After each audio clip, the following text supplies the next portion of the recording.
Hello and welcome to this week's video.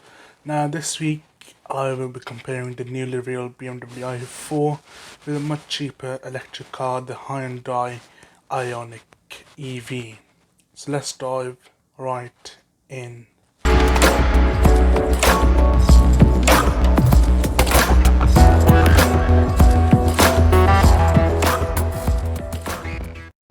Now let's start this video with the i4.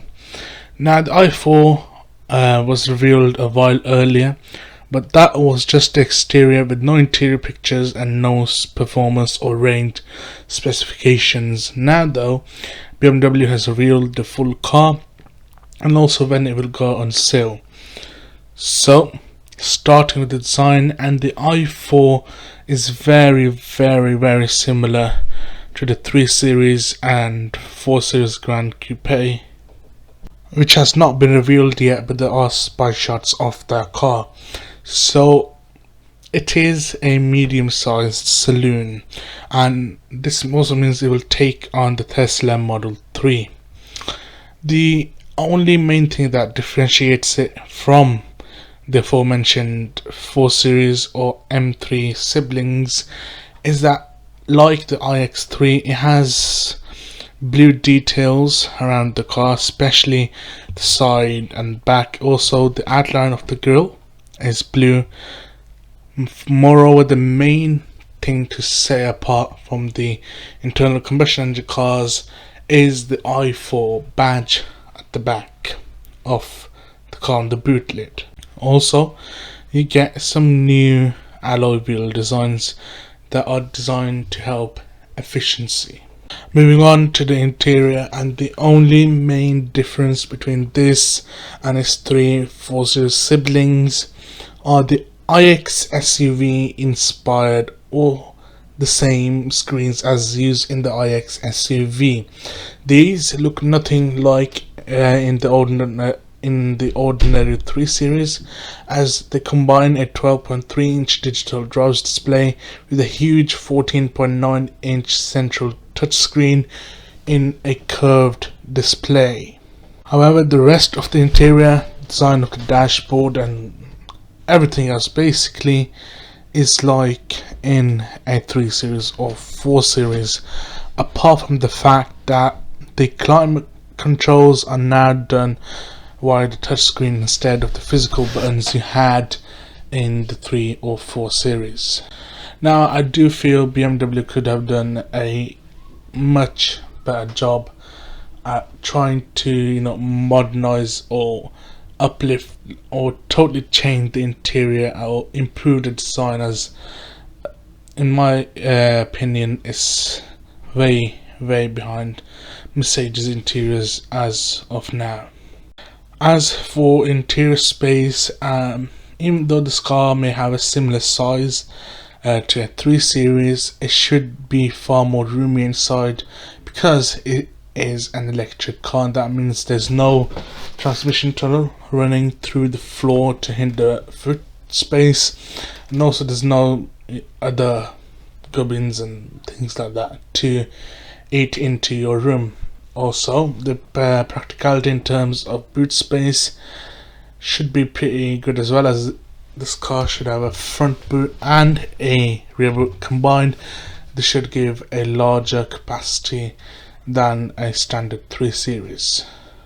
Now let's talk in a little bit more detail about the model variants and their performance and ranges.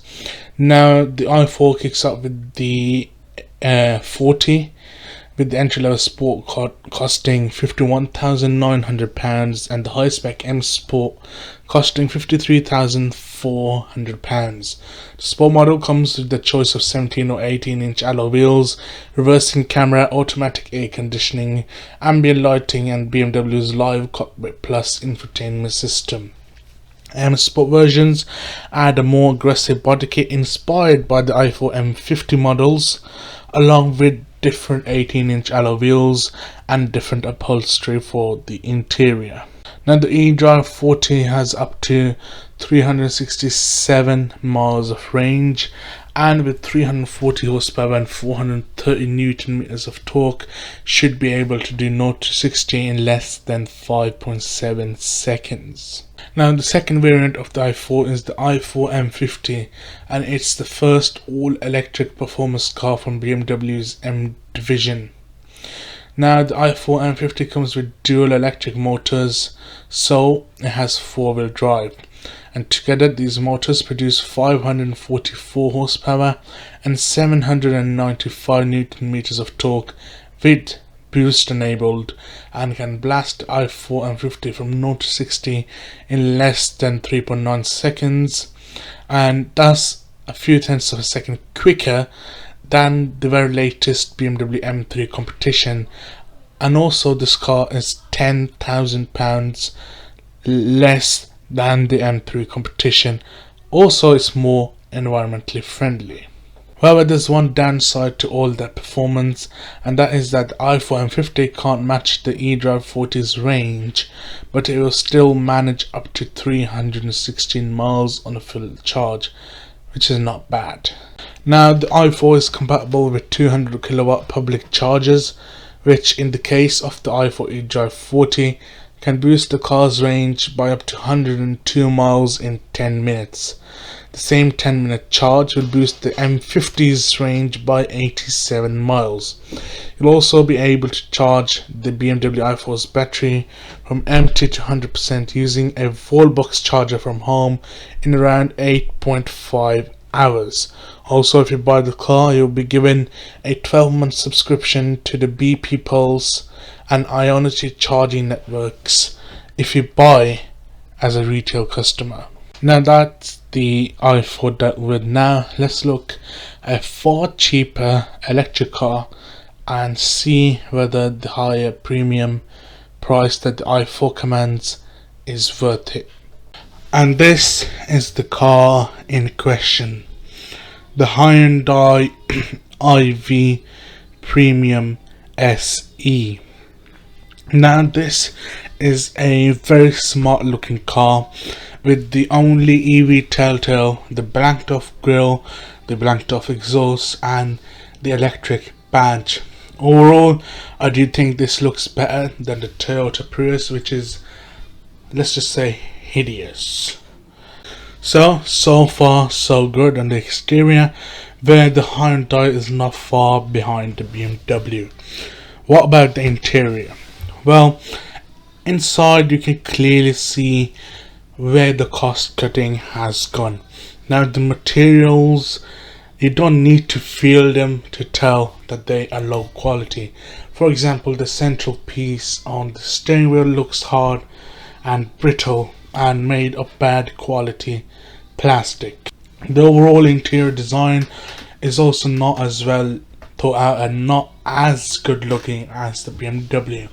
However, for the price point, you get a 10.25 inch infotainment screen and a 7-inch digital driver's display loaded with bells and whistles. So overall, I do think this is a good interior. Now it's important to note that the Hyundai Ioniq Electric is a smaller car than the BMW i4. Nevertheless, its boot space with the seats up is 357 litres, which is more than enough for families, and with the seats folded is 1400 litres. Now, these two figures may be enough for a family, but they aren't revolutionary either. As for passenger space, well, because Hyundai has packaged its batteries and also running gear quite well into the body of the car, that the space in the back seats is enough for 2 adults to sit side by side. Moving on to range and battery, well, the range of the Ioniq EV is 193 miles with a battery size of 38.3 kilowatts and a wallbox charge time of 6 hours and 5 minutes and a rapid charge time from 10 to 80% of 47 minutes. Finally, we come to an area where the Ioniq is significantly behind the BMW, and that is its performance. The car has 134 horsepower, with the front wheels only driven a top speed of 96 miles per hour and a 0 to 60 time of 9.7 seconds. Now that's the Ioniq done, so let's move on to the all important verdict. Which car is better value for money? Well, even though the BMW might be far more expensive, I think it justifies its price with better quality, better design despite that grille, better performance and better range, all things that matter on an electric car. Thank you for watching. Don't forget to like, subscribe and share. See you soon. Goodbye.